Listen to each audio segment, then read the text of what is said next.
আমি চাকরি পাওয়ার আগে নিয়ত করেছি চাকরি পেলে কিছু টাকা মসজিদ এবং মাদ্রাসায় দান করব। আলহামদুলিল্লাহ চাকরি পেয়েছি, এর মধ্যে বেতন পাওয়ার আগে কিছু টাকা ধার দেনা হয়ে যায়। এখন আগে কোনটা পরিশোধ করবো? অবশ্যই আপনি আগে দেনা পরিশোধ করবেন। আপনার দেনা পরিশোধ করাটা বেশি গুরুত্বপূর্ণ। আমরা অনেক সময় এই জিনিসগুলোর গুরুত্বের মাত্রা বুঝি না। আপনি নিয়ত করেছেন যে আল্লাহ আমার চাকরি হলে আমি মসজিদ মাদ্রাসায় কিছু দান করবো, তো এইটা মানত হতে পারে, আবার সাধারণ নিয়ত হতে পারে। কখন মানত হবে, কখন সাধারণ নিয়ত হবে, মানতের সংজ্ঞা কী আর সাধারণ নিয়তের সংজ্ঞা কী, এটা আমাদেরকে জানতে হবে।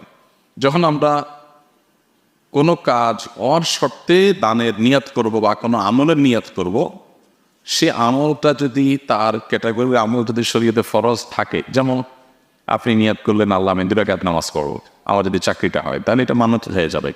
কারণ একটা কাজ বলে সেক্ষেত্রে আপনি একটা আমল করবেন বলেছেন, নামাজ মৌলিকভাবে ফরজ ওয়াজিব এটা ফরম্যাট আছে বিদায় এরকম কোনো ইবাদত যেটা ফরজ ওয়ার মেজরিব ফরম্যাট আছে সেরকম কিছু করার নিয়ত করেছেন কোনো শর্ত সাপেক্ষে, সেটা মানাতে হবে। আর এমনি নিয়ত করেছেন যে আমি চাকরি হলে আমি একটু মসজিদে দান করবো, এটা জাস্ট মনের ইচ্ছা, এটা মানত পর্যায়ে না।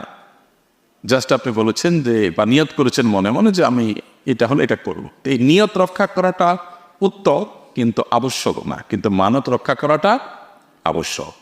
কিন্তু মানত আবশ্যক বলেও যদি আপনার ধার দেনা থাকে তার আগে মানুষের ধার দেনা দিবেন, তারপর আপনি মানত পুরা করবেন। কারণ মানুষের দেনা পরিশোধ করার গুরুত্ব এত বেশি যেটা মানতের চাইতেও বেশি গুরুত্বপূর্ণ। আমরা অনেক সময় দেখা যায় যে দান দক্ষিণায় পড়ছে, এদিকে মানুষ আমাদের কাছে টাকা পাবে, টাকা দেওয়ার খবর নাই, আমি দান করে বেড়াচ্ছি, এটা উচিত না।